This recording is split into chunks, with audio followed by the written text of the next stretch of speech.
오늘 함께 보실 하나님 말씀은 마태복음 5장 보겠습니다. 5장 5절 말씀. 자, 한 구절 말씀입니다. 자, 함께 한 목소리로 읽어보겠습니다. 온유한 자는 복이 있나니 그들이 땅을 기업으로 받을 것이며. 아멘. 온유한 자는 복이 있나니, 자, 이런 제목으로 이 한 구절 마음에 깊이 새기는 오늘 이 시간 되기를 바랍니다. 날씨가 덥죠. 더운 날씨 속에 이 말씀이 도움되길 원하고, 이 말씀이 또 우리 삶 속에 지혜가 되길 바랍니다. 마태복음 5장에는 예수님께서 산 위에 있는 사람들에게 8가지 복에 관해서 주신 말씀이 기록되어 있습니다. 그래서 소위 팔복선언이라고 하죠. 천국 백성들이 누리게 되는 8가지 복이다라는 것입니다. 다른 말로는 이 복을 어떻게 누리느냐, 천국 백성들이 지키는 법이 있다는 것입니다. 그 법을 지키는 자들이 이 복을 누린다.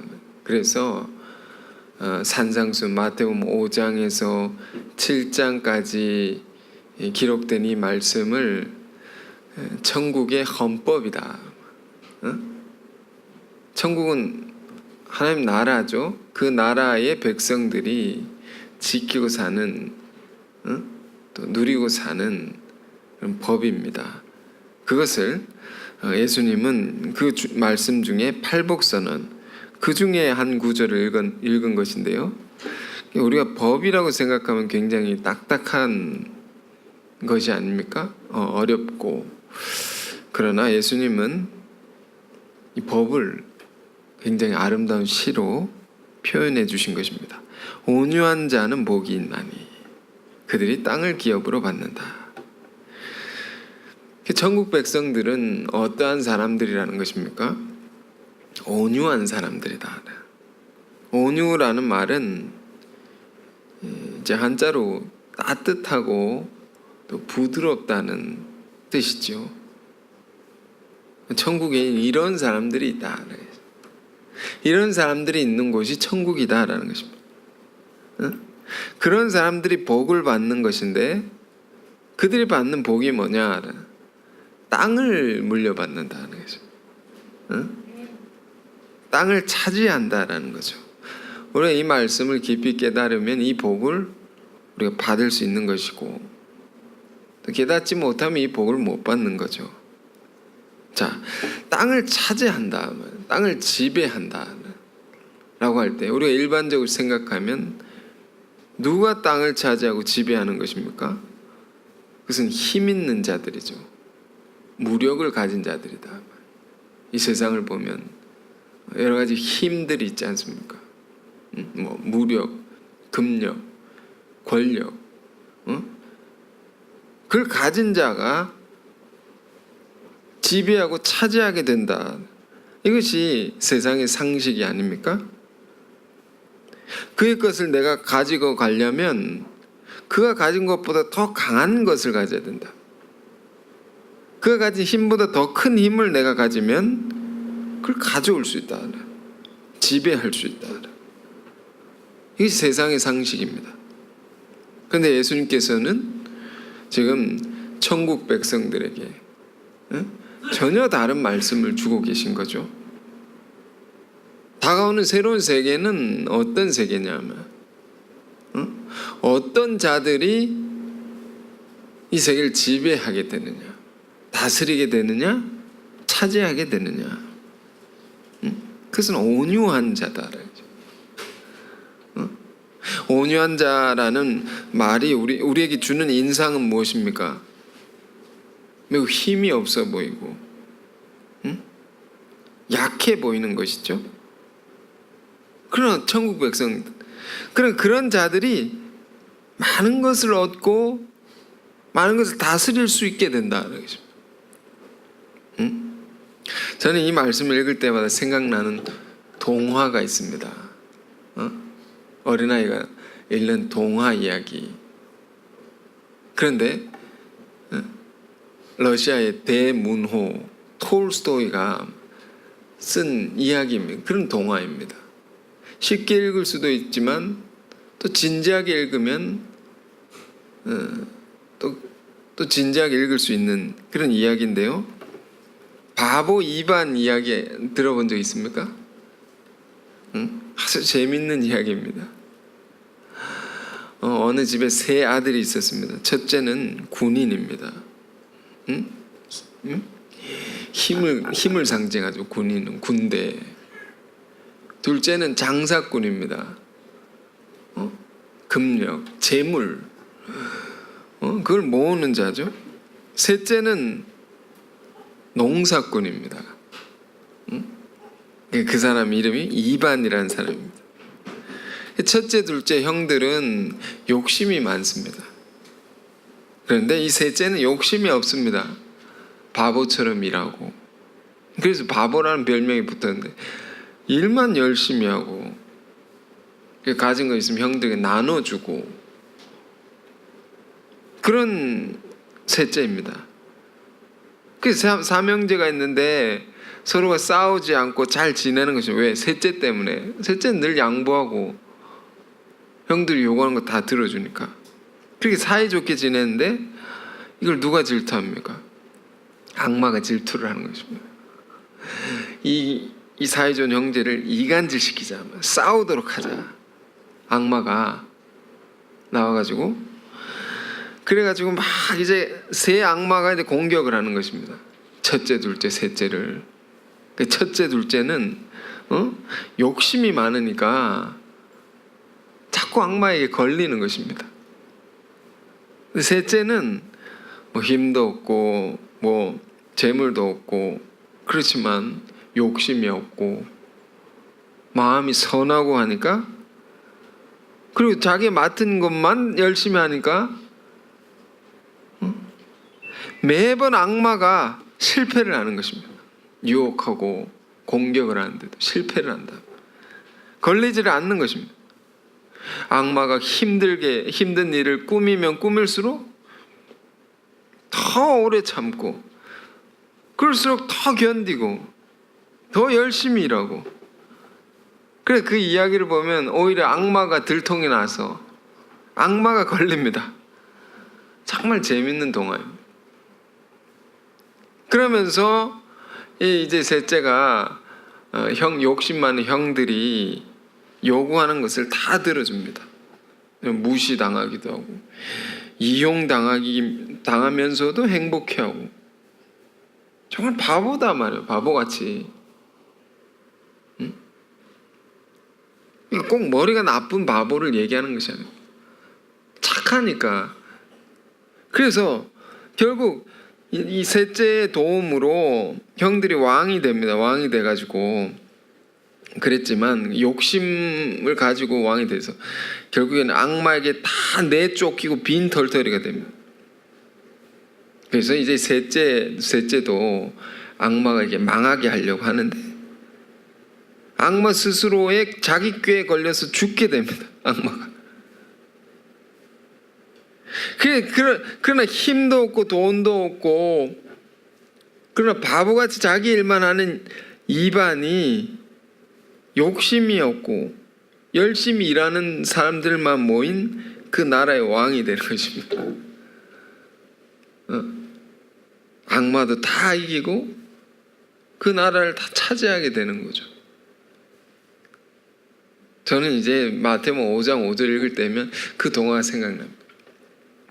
우리 자녀가 있는 분들뿐만 아니라 없는 분들도 이 더운 여름 날씨에 이런 책들을 하나하나 읽어보시고 같이 읽혀주시고 그렇게 보내시면 유익하리라 생각합니다. 그래서 온유한 자가 다 이기는 것이고 다 차지한다. 얼핏 보기에는 잠시 손해보는 것 같고 지는 것 같습니다. 그렇게 이 세상을 살아가면 다 빼앗긴단 말이에요. 그렇게 살 수 없다라고 우리는 생각합니다.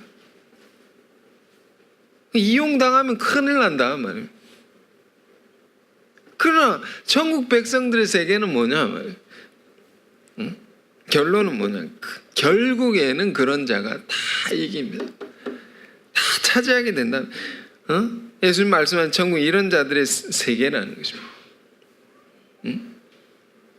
부드러움으로 땅을 차지해가지고 이것이 우리가 이 땅을 살아가는 우리 믿는 자들이 가지는 놀라운 지혜인 것입니다.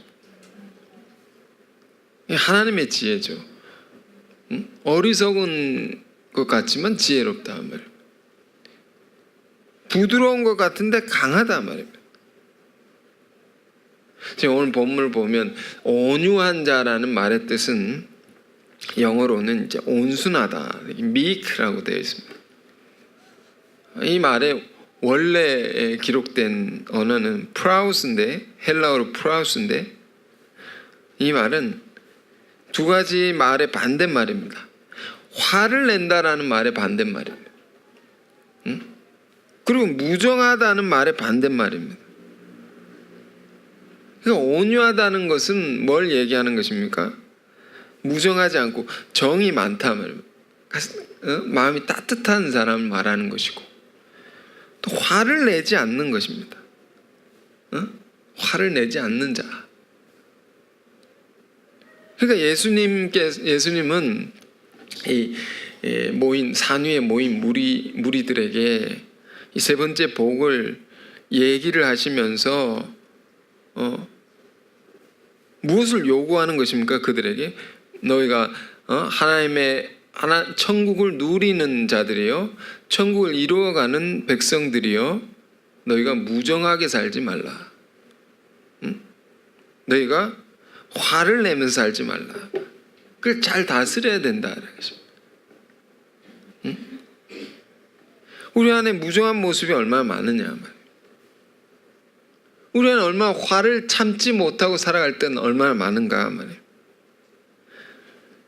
이 죄악된 세상을 살아가는 많은 인생들 안의 모습이 이런 것입니다. 화가 많고, 관용 정을 베풀지 못하고 메말라져 있고 각박하고, 그래서 힘든 거죠. 그렇게 사는 사람들이 많은 것을 얻을 것 같지만 그러나 알고 보면 다 빼앗기는 것입니다. 그런 사람들이 차지하기는커녕 다 잃어버리고 산다. 이 팔복선언은요, 예수님께서 무엇을 가리키는 것입니까? 우리 마음의 세계를 가리키는 거죠.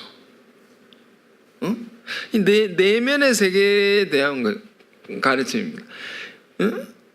어떤 내면을 가진 자가 외적인 세계를 지배하느냐, 그걸 다스릴 수 있느냐, 그걸 차지할 수 있느냐, 이 마음을 가진 자다. 부드러워야 되고, 그 첫 번째 복은 뭐였습니까? 겸손해야 되고, 겸손과 부드러움은 사실 같은 하나라고 말할 수 있습니다. 부드럽고 겸손함, 이런 사람이 다 가져가게 된다면 신기한 거죠. 우리는 이제 온유함을 얘기할 때 꼭 한 번씩 얘기하는 사람이 있습니다. 누굽니까? 구약의 모세라는 사람이죠.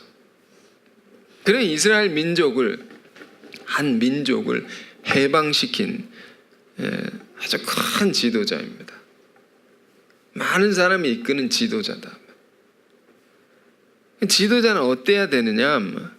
그런 사명을 가진 자들은 어때야 되느냐? 가장 중요한 덕목이 뭐겠습니까? 똑똑해야 되고 여러 가지 지도자의 덕목이 있겠죠. 그래서 성경은 제일 중요한 덕목을 뭐라고 하는지 아십니까? 민수기 12장 3절에 중요한 말씀이 있습니다. 12장 3절에 이 사람 모세는 온유함이 지면의 모든 사람보다 더하더라. 자, 이런 사람이었다는 것입니다. 이게 최고로 중요한 덕목입니다. 하나님 나라의 지도자들, 많은 사람을 이끄는 자들은 이런 사람입니다. 구약을 대표하는 인물 두 사람 있지 않습니까? 모세와 엘리야다 말입니다. 구약 그 긴 역사의 대표자가 말입니다. 그 모세는 어떤 사람이냐? 온유함이 이 땅에 그 누구보다 뛰어난 사람. 그 가장 따뜻한 사람이고 가장 부드러운 사람이었다. 그래서 큰 민족 이끌 수 있었다. 애굽을 나설 때 장정만 건장한 남자만 60만 명이 나왔습니다.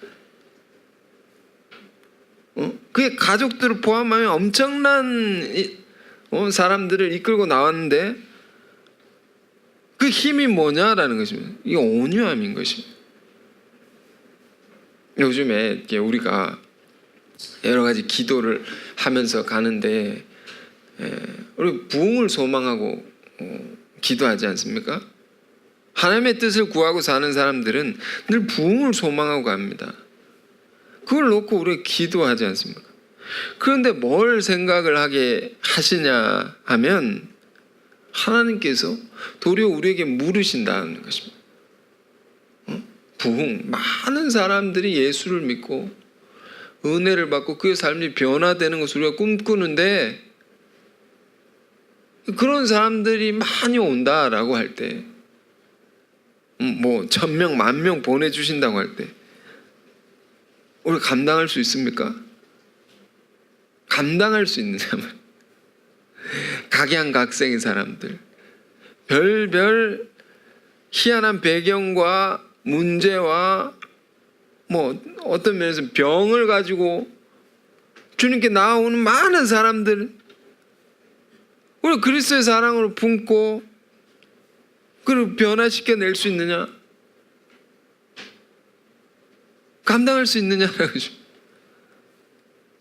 우리 이건 잘 생각해야 됩니다. 우리 준비를 해야 되죠. 우리가 이제 두세 사람만 함께 있어도 어떻습니까? 의견이 다르고 성격이 다르고 그래서 충돌이 생깁니다. 갈등이 생깁니다. 이걸 해결할 지혜와 그런 이걸 품고 갈 수 있는 그런 힘이 있지 않으면 안 된단 말입니다. 별별 일이 다 일어납니다. 사람이 많아지면요. 그러니까 우리가 많은 영혼을 구원하길 원하고 이 땅에 큰 부흥을 소망하는 우리 안에 우선적으로 필요한 덕목은 온유함이라는 것입니다. 예수님도 마태복음 11장 29절에 이런 말씀 주셨습니다. 나는 마음이 온유하고 겸손하니 나의 멍에를 메고 내게 배우라. 자, 이 말씀 어떤 상황에 주셨을까요? 굉장히 어려운 상황이었습니다. 예수님이 가시는 길이라는 것은 정말로 좁은 길이었습니다. 많은 환난과 역경이 있었고 많은 박해가 있었고 공격하는 자들이 있었고 예수님 다른 자들이 배반하기도 하고 실족하기도 하고 여러 가지 절망스러운 상황 속에서 주신 말씀입니다. 그 예수님께서는 어떻게 그 자신의 길을 끝까지 흔들림 없이 그 길을 갈 수 있었던 것이냐? 그 원천이 그 힘이 어디 있었느냐? 끝까지란 게 뭡니까? 참혹한 십자가에 달리는 그 고통의 그 길이죠. 끝까지 갈 수 있었다면 무엇으로? 이 마음이라는 것입니다. 온유하고 겸손하니 이 부드럽고 따뜻한 마음으로 모든 어려움을 다 이길 수 있었다. 응? 이것으로 다 제자들 지치지 않고 당신의 맡겨진 사명을 다하시고 가실 수 있었던 거죠. 우리의 삶이 그렇습니다. 우리 메말라질 수 있습니다. 거칠어질 수 있고 막 분을 참지 못하고 분쟁하기 쉽고 우리는 어떻게 생각합니까? 환경이 그래서 그렇다. 저 사람의 문제, 저 사람이 나쁘기 때문에 내가 참지 못한 것이다. 그의 탓을 돌리는 것입니다. 그렇지 않습니다. 성경은 그렇지 않다고 말합니다. 내 마음을 다스려라 라는 것입니다. 너 자신의 마음을 다스리면 모든 게 바뀔 수 있고 모든 걸 다스릴 수 있는 것이다. 이 모세도 그렇습니다. 처음부터 온유한 사람이 아니었습니다. 그는 어떤 사람이었습니까? 우리가 알다시피 그는 태어나서 자란 환경이 애굽에서, 이집트의 그 궁궐에서 자랐습니다. 왕자로서 그가 배울 수 있는 좋은 교육을 다 받으면서, 그래서 그는 온갖 일에 능한 자였다 하면, 온갖 지식이 풍부한 자였다, 그런 교육을 다 받았습니다. 그걸 다 배운 사람이었습니다. 그런데 그걸 배우면서 또 무엇도 같이 배우게 되었습니까? 애굽 안의 문화라네. 죄악의 문화, 폭력과 혈기. 파라오 왕이죠. 왕이 다스리는 세계라는 것, 힘의 논리가 지배하고 막, 요즘으로 말하면 갑질보다 더한 것입니다. 비교할 수 없는 그 힘으로 모든 걸 다스리고, 그런 환경 속에 이렇게 함께 자라왔던 거죠. 그래서 어느 날 자기 정체성을 깨닫습니다. 나는 애굽인이 아니고 나는 히브리인이다. 하나님을 경외하는 백성이다. 그런데 자기 백성, 자기는 왕자로 있는데 자기 백성들이 뭘 하고 있습니까? 애굽 사람들의 노예가 돼서 비참하게 살고 있다. 그래서 어느 날 히브리인이 애굽 사람들에게 막 괴롭힘을 당하니까 모세가 참지 못하고 내 백성을 괴롭히냐 하면서 그 괴롭히는 애굽인을 쳐서 죽입니다. 팡 쳐서 죽입니다. 자기 백성을 구하려고 했죠. 그런 의로운 마음을 품고 도운 거죠. 자기는 그랬지만 그는 철저히 실패하게 되죠. 철저히 실패하게 된다. 그래서 도망가는 신세가 됩니다. 어디로? 미디안 광야로 갑니다. 도망가서 뭘 합니까? 40년 동안 양을 칩니다. 양. 그러니까 40년 동안 애굽에서 자랐지 않습니까? 그 40년 동안 그 애굽에서 배운 나쁜 것을 이렇게 다 빼는 것입니다. 폭력성, 혈기. 우리를 보면 세상에서 배운 나쁜 것들이 있다. 그 죄성이 있다, 악성이 있다. 그 40년 동안 뺍니다. 긴 시간이 걸리는 거죠. 우리도 우리 자신을 보면 자기도 모르게 깊이 뿌리 깊이 박혀 있는 죄성이 있습니다. 악성이 있습니다. 그걸 열심히 청산해 나가야 되는 거죠.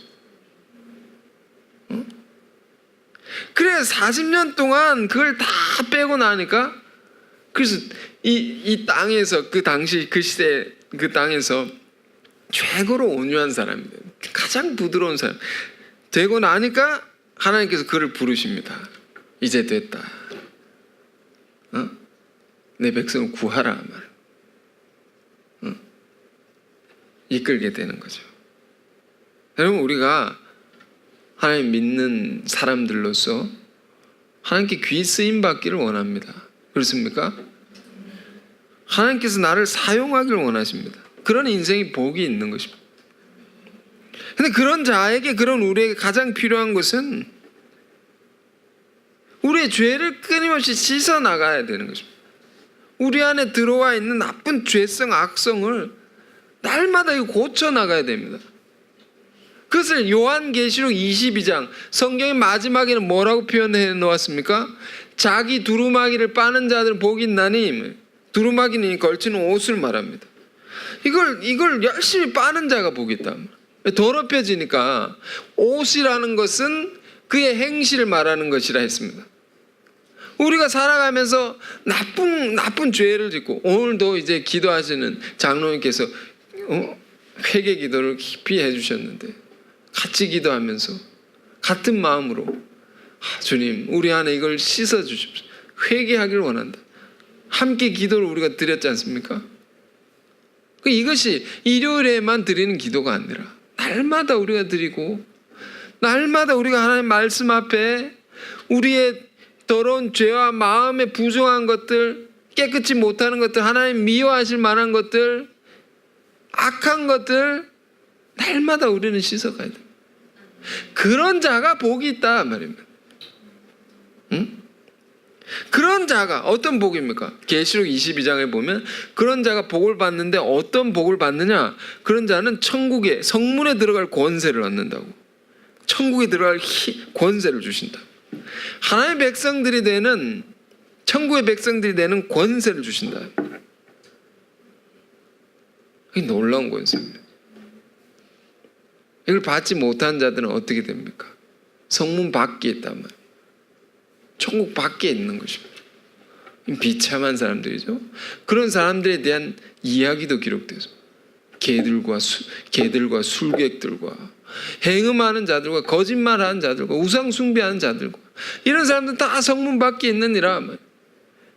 자기 죄를 빨아가지 않는 자들은 그 밖에 있는 것이다. 응? 그래서 지금 모세는 그랬다는 것입니다.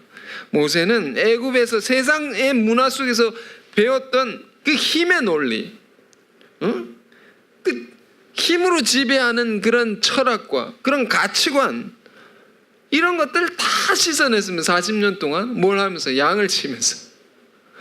양을 치면서 어떻게 씻어냅니까? 양이 말을 안 듣거든요. 말을 안 듣는 거 말을 듣게 하는데 얼마나 오래 참아야 됩니까?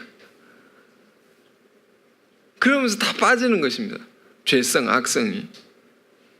그래가지고 온유함이 그 땅의 사람들 중에 최고가 되었을 때 하나님께서 큰 일을 맡기신다. 그것이 이면, 온유함이 있으면 큰 일을 할 수 있다는 것입니다. 이 세상이 요구하는 스펙과 다른 거죠. 세상은 무슨 능력? 여러 가지 능력입니다. 성경은 온유, 이게 최고다 말이에요. 왜? 막 혈기와 폭력성 있는 사람들은 하나님의 도구가 되지 못합니다. 그런데 이 모세도 어떻게 됩니까? 그래서 40년 동안 혈기와 폭력을 다 빼고 쓰임을 받기 시작하는데 광야의 백성들이 이끌고 갑니다. 오래오래 참았습니다. 잘 참았습니다. 광야의 백성들이 어떤 백성들이었습니까? 애굽의 근성, 그 노예 근성을 가지고 자꾸 원망하고 불평하고 투정 부리고 반항하고 뒤에서 나쁜 말하고 막 이런 것을 모세에게 쏟아놓는 것입니다. 모세가 참고 또 기도하고 들어주고, 참고 또 기도하고 들어주고. 얼마나 많이 참았겠습니까? 그런 많은 그 삶의 위기들을 온유함으로 다 이겨갔습니다. 그런데 참다 못한 사건이 있습니다. 화를 참지 못해 쏟아낸 사건이 있습니다. 목마르다고, 광야의 사막이니까요, 이스라엘 백성, 다른 백성들이 목마르다고 불평하기 시작했습니다. 우리 목말라 죽게 하려고 우리를 끌고 나왔느냐. 막 인도자의 가슴을 후벼 파는 원망을 합니다. 막 저항을 하고 막. 그래서 모세가 어떻게 합니까? 참다 못 참아 에이 하면서 반석을 돌을 빵빵 쳤습니다.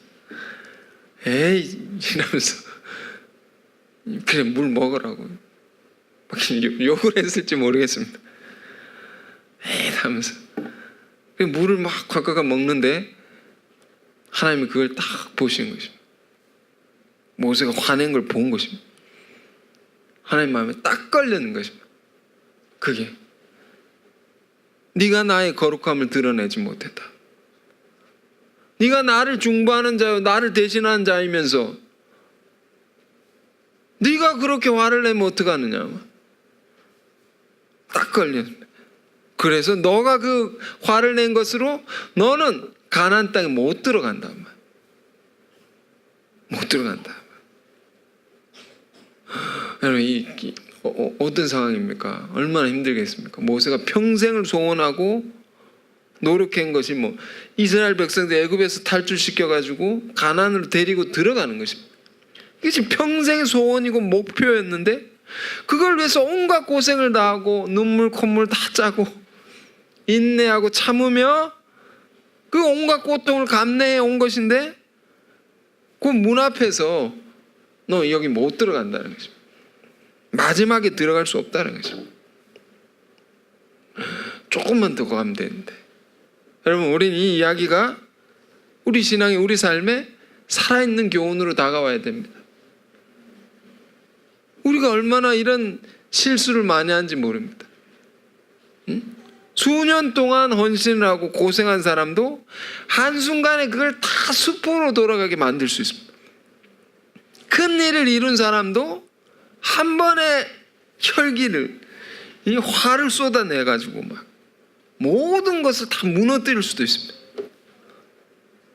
조금만 더 참으면 되는데 조금만 더 인내하면 되는데 그 직전에 다 무너뜨린다. 자기가 무너뜨린 거죠. 자기 안에 무엇이 무너뜨린 겁니까? 세상적인 그 죄성, 악성이 있다 말입니다.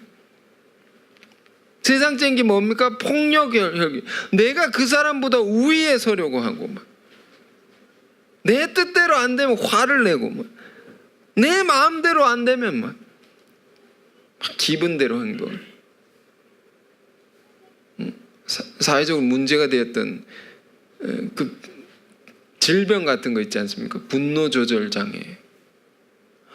참지 못하고 꽝 해가지고 교통사고를 낸다거나 사람을 해가지고 그리고 인생을 망친 사람이 얼마나 많습니까? 잘 다스려야 된다.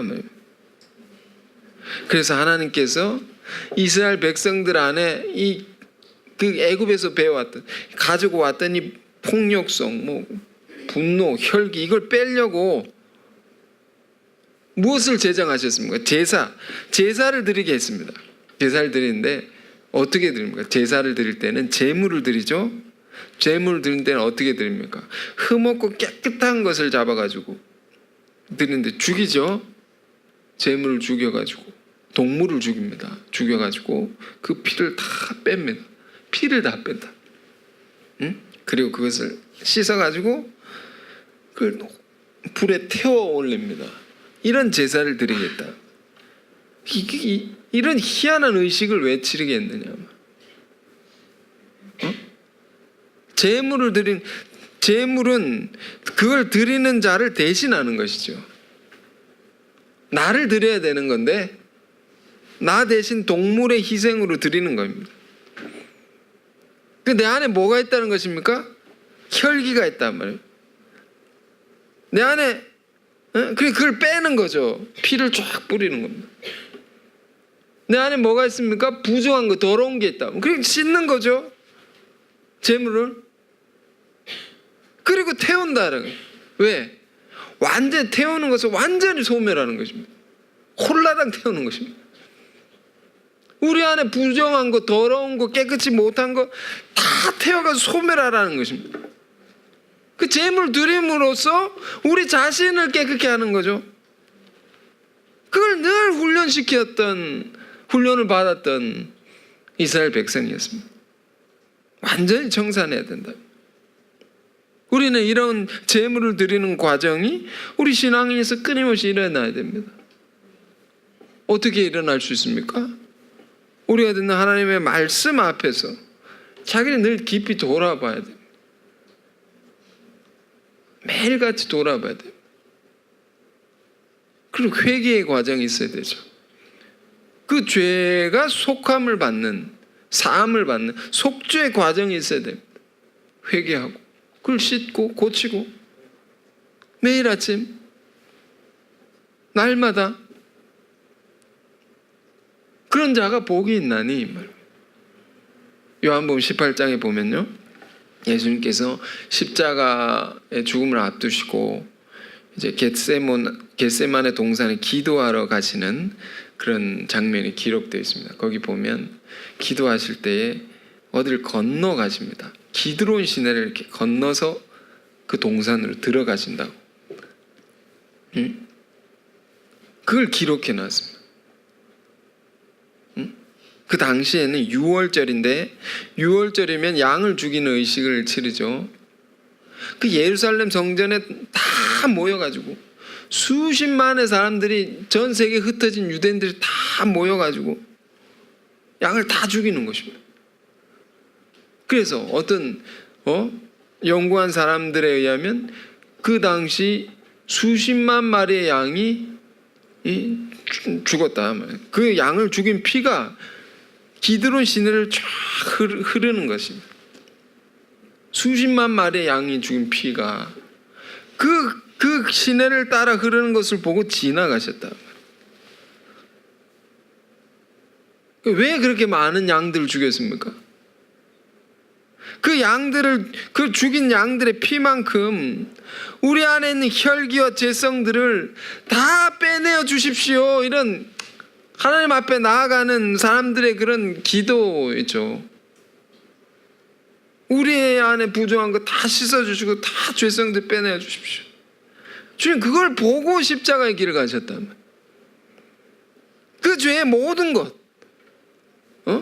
세상 모든 죄를 지고 가는 어린 양을 보라. 그걸 다 청산하시는 대속의 길을 가신 것이다. 우린 그러므로 늘 십자가 앞에 우리 죄를 고백하고 그 죄사함을 받아야 되는 것입니다. 날마다. 우리 안에 분노가 있습니까? 우리 안에 더러운 죄가 있습니까? 악이 있습니까? 다 십자가에 못 박기를 원합니다. 생각해보면 예수님 분노한 적이 없으셨습니까? 예수님도 분노한 적이 있죠. 요한복음 2장이 기록됐습니다. 엄청난 분노를 예수님이, 온유하고 겸손한 분 안에 엄청난 분노가 있다. 성전 안에서 장사꾼들이 재물을 가지고 막 사고팔고 하는 그걸 그냥 다 엎어버리시고 막 분노를 하십니다. 장사꾼의 소굴로 만들지 말라. 성전을 더러운 돈으로 성전을 더럽히지 말라 하는 거죠. 막 엎으십니다. 그런데 그렇게 분노하시는 데는 더 깊은 이유가 있었던 것입니다. 재물 가지고, 그러니까 성전에 들어가면 재물을 가지고 들어가는데 그 재물을 가지고 장사하는 사람들 있죠. 그러니까 어떻게 장사를 합니까? 밖에서 산 것보다 안에서 산 건 비싸게 받는 것입니다. 재물을, 거룩한 재물을 비싸게 받아가지고 모은 돈이 어디로 들어갑니까? 종교 권력을 쥐고 있는 부패한 성직자들에게 다 들어가는 것입니다. 그 배우가 그 돈으로 그 종교의 권력을 유지하고 막 사람을 매수하고, 주님이 그걸 보고 크게 분노하신 거죠. 우린 요한복음 2장을 보면서 생각해야 됩니다. 주님 무엇을 보고 분노하느냐? 우리 믿는 자들이 이 말이에요. 거룩한 하나님의 백성들이 마음이 탐욕과 이기심으로 가득 차면 주님 분노하신다. 그걸 미워하신다. 우리 이게 더럽혀지면, 우리 마음이 더럽혀지면 세상 것들로 분노하신다. 이 분노는 거룩한 분노라고 할 수 있습니다. 이 분노는 하나님의 백성들이 이래서는 안 된다는 것입니다. 자기 백성을 고치려는 사랑의 분노라고 말할 수 있습니다. 그럼 우리 안에 분노는 어떤 분노입니까? 우리는 늘 생각해야 됩니다. 우리는 거룩한 분노입니까? 형제를 미워하는 데서 오는 분노입니까? 내 이기심과 탐심에 근거한 분노입니까? 하나님은 우리에게 물으실 수 있다. 우리가 화를 가지면 네가 화를 내면 어찌미뇨? 네가 왜 화를 내느냐? 너 화의 근거가 뭐냐? 그게 거룩한 분노냐? 의로운 분노냐? 그것이 아니라면 너는 기억해야 된다 말입니다. 죄가 문 앞에 너를 사로잡으려고 엎드려 있느니라. 잠복 근무하고 있는 것입니다. 죄가 말이야. 화를 내기만 해봐라. 그러면 마귀가 싹 사로잡는, 확 덮쳐가지고 막 올무가 되게 해서 그것에 결박 옴짝달싹 못합니다. 화를 내고 나면 올 때 이제 요즘에 이제 성경을 눈으로 읽지만 또 귀로도 읽을 수 있지 않습니까? 좋은 애플리케이션이 나와가지고 그 틀어놓고 운전을 할 때 아이들을 타고 데리고 이제 운전을 하니까 그 자투리 시간이라도 조금이라도 말씀을 좀 듣게 하자. 아이들이 잘 들으니까요. 차 안에서 뭐 할 일이 없으니까 그걸 틀어놓고 오는데, 오늘 이제 예배 드리러 오는 데는 이 잠언서를 이렇게 틀어놨습니다. 근데 어떤 말씀이냐면 잠언서 22장 24절 25절에 노를 품는 자와는 사귀지 말라. 깜짝 놀랐습니다. 그런 사람하고는 같이 다니지도 말라. 왜? 너의 영혼을 올무에 빠뜨린다. 사로잡는단 말이야. 너도 똑같이 화를 내면서 화를 내지 마십시오. 잠언서 16장 32절에 또 이런 말씀이 있습니다. 잠언서는 지혜책이죠. 16장 32절 노하기를 더디하는 자는 용사보다 낫고 자기 마음을 다스리는 자는 성을 빼앗는 자보다 나으니라. 이 엄청난 말씀 아닙니까? 이걸 깊이 깨닫고 사는 것이 지혜라는 것입니다. 성을 빼앗는 거 큰 일이죠. 우리가 큰 일을 이루려는 것보다 분을 잘 참고 이걸 마음을 잘 다스리는 것이 더 중요하다. 왜? 큰 일을 이루고서도 화를 못 참아가지고 그 일을 다 망쳐버릴 수 있으니까 한순간에요. 모세도 그런 것입니다. 마지막까지 조금만 더 잘 참았으면 되는데 가나안 땅 앞에서 그 약속의 땅 젖과 꿀이 흐르는 그 땅에 들어갈 수 있었는데 그 앞에서 화를 내가지고 못 들어가게 됐단 말이에요. 온갖 기적을 이루고도 그 앞에서 막혔단 말입니다. 요즘에 더운 날씨에 여러분, 제가 서두에 말씀드렸지만 이런 말씀 우리가 듣고 살아야 되지 않겠습니까? 자꾸 화낼 일이 많을 수 있고 짜증이 나고 그 말씀만이 우리를 다스리게 한단 말이에요. 지난주 새벽에는 여호수아서를 쭉 봤습니다. 여호수아서는 여호수아 군대가 가나안 땅에 들어가는 이야기입니다. 모세는 못 들어갔죠. 여호수아는 들어갑니다. 들어가서 그 땅을 차지하는 이야기입니다. 오늘 말씀에 5년 전에 땅을 차지한다고. 그 차지하는데 여호수아가 가나안 땅에 들어가기 전에 그 앞에서 뭘 시키냐면 광야에서 원망불평하던 세대의 자식들을 다 할례를 시킵니다. 할례. 왜 그들에게 할례를 시키느냐? 광야의 삶이라는 것이 계속 이동하지 않습니까? 그걸 할 시간이 없었다. 그냥 지나왔다는 것입니다. 근데 가나안 땅 앞에 딱 오니까 잠깐 하면서 할례를 다 시킵니다. 너희 부모들은 다 원망하고 불평해서 가나안 땅에 못 들어가고 광야에서 다 멸절돼 죽었지만 너희는 그 전철을 밟지 말라는 것입니다. 똑같이 하지 말라는 거예요. 너희 세대는 그걸 다 청산하고 깨끗해져서 가나안 땅에 들어가라. 여러분, 우리 신앙의 목표는 가나안입니다. 천국이죠. 천국의 상징이죠. 거기 들어가려면 우리가 깨끗해져야 된다는 것입니다. 우리 안에 부정한 것을 다 청산하고 가야 된다. 요즘에 주의 일을 섬기면서 하나님 주시는 세계는 하나님께서 우리를 참으로 사랑하셔서 많은 복을 주시려는 것입니다. 주시려 하는 것이구나. 막 준비하는 것을 느낍니다. 이 쏟아지게 주시려는 것입니다. 우리에게 그걸 막 준비하고 계시다. 어떤 면에서 어려운 일도 있는데 이거 점점점 잘 정리되고 가고 있단 말이에요. 그 일을 정리하는 프로젝트 이름을 부니엘의 아침이라고 하는데 우리가 그걸 정하고 그걸 하는 거죠. 부니엘의 아침, 광명의 아침을, 빛나는 아침, 어둠이 지나고 빛나는 아침을 맞이하는 그런 프로젝트입니다. 점점 지금 끝나고 있습니다. 정말 큰 것을 주려고 하나님께서 우리 예비하고 계시다 하면, 근데 중요한 것은 뭡니까? 우리가 하나님 주시는 큰 복을 받을 만한 준비가 되어 있느냐, 우리 깨끗하냐, 우리가 부드러운 것이냐, 우리 마음이 겸손한 것이냐, 이걸 점검하게 하시는 것입니다.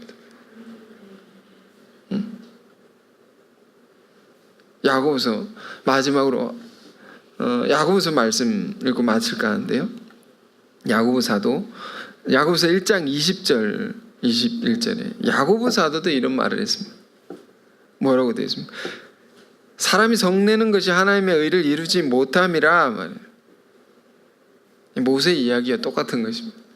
화를 내면 가나안 땅에 못 들어간다. 화를 내면 내가 이루는 것을 이루지 못할지니라 말이에요.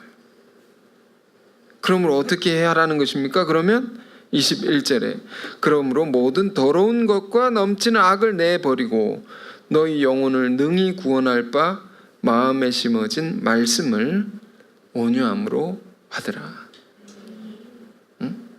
말씀을 부드러운 마음으로 잘 받으라. 그래야면 우리가 오늘 마태복음 5장의 말씀처럼 그래야면 하나님이 주시는 땅을 기업으로 받을 수 있을 것입니다. 그래서 온유한 자가 많은 사람을 얻을 수 있는 것이고, 온유한 자가 그 일의 진보가 일어나는 것이고, 온유한 자가 구하고 찾는 모든 것을 다 얻을 수 있다.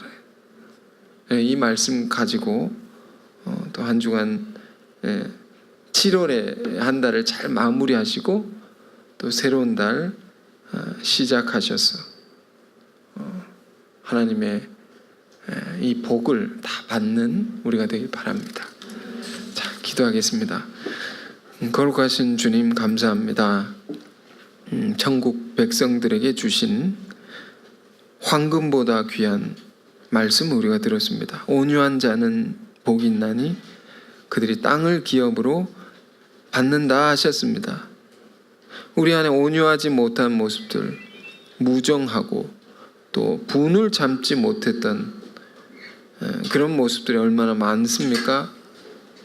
주님의 이 말씀 앞에 우리가 깨어지고 부서져서 새롭게 변화되게 하옵소서. 세상으로부터 배워온 뿌리 깊은 죄성, 악성, 성령의 능력으로 다 씻어지게 하시고 불살라지게 하옵소서.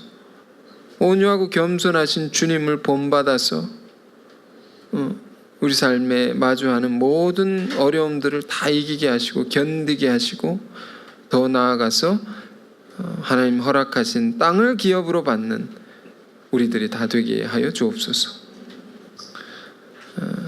가나안에 들어가지 못했던 모세의 이야기가 또 우리 삶에 깊은 교훈이 되게 하셔서 우리 마음에 날마다 마음의 할례를 받아 죄악을 청산하고 우리는 다 하나님이 약속하신 가나안에 다 들어가는 천국의 백성들이 되게 하여 주옵소서. 하늘의 큰 복을 부어주시는 이때에 우리가 자신을 더 돌아보게 하시고 더 자신을 깨끗게 함으로 예비하신 그 복을 다 받는 우리 성도들이 다 되게 하여 주옵소서. 감사합니다. 예수 그리스도 이름으로 기도했습니다. 아멘.